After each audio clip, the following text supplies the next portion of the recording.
can see the setup. The demo consists of half-inch PVC pipes and fittings. A garden hose connects to this adapter, then goes through this device. The device is called a flow switch, and this is how the fire alarm system knows when the sprinkler system has activated. All a flow switch does is when water flows through a pipe, a set of contacts are closed.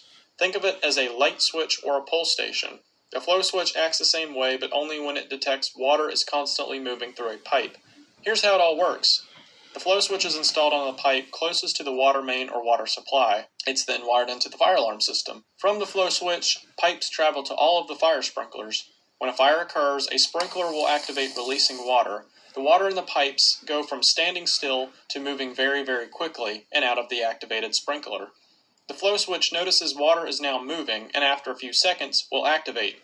Once the flow switch activates, that causes the fire alarm system to activate.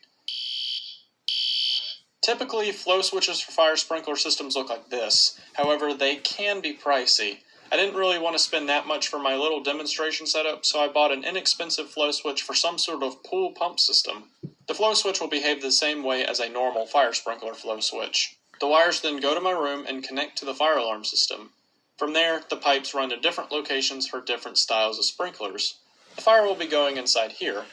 And I also have a water fire extinguisher on standby if something were to go wrong. At the fire alarm demo system, the wire comes in from outside and is wired in place of a pull station. The panel is programmed to give a water flow alarm when one of the sprinklers activate. Also, the coding of the horn will change each time I set off a different sprinkler, just for fun. Oh, and if you want to see more of this system in detail and some of the others I have, check out one of the system test videos I made of it.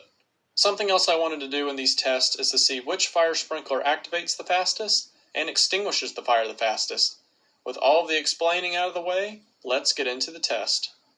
The first type of sprinkler we'll be activating is called a pendant sprinkler. Pendant sprinklers are one of the most common styles of fire sprinklers. It's mounted on the ceiling and either flush or visible on a pipe. These particular pendant sprinklers were manufactured by a company called ASCOA. I believe they're out of business now. You can see the red glass bulbs vary in size. Sprinklers with smaller bulbs are considered quick response, while sprinklers with larger bulbs are considered standard response. These heads are rated to activate at 155 degrees Fahrenheit or 68 degrees Celsius. We'll activate this sprinkler.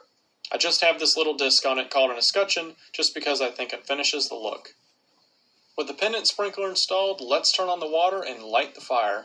A quick disclaimer, don't play with fire if you don't know what you're doing. Fire is dangerous and can get out of control quickly.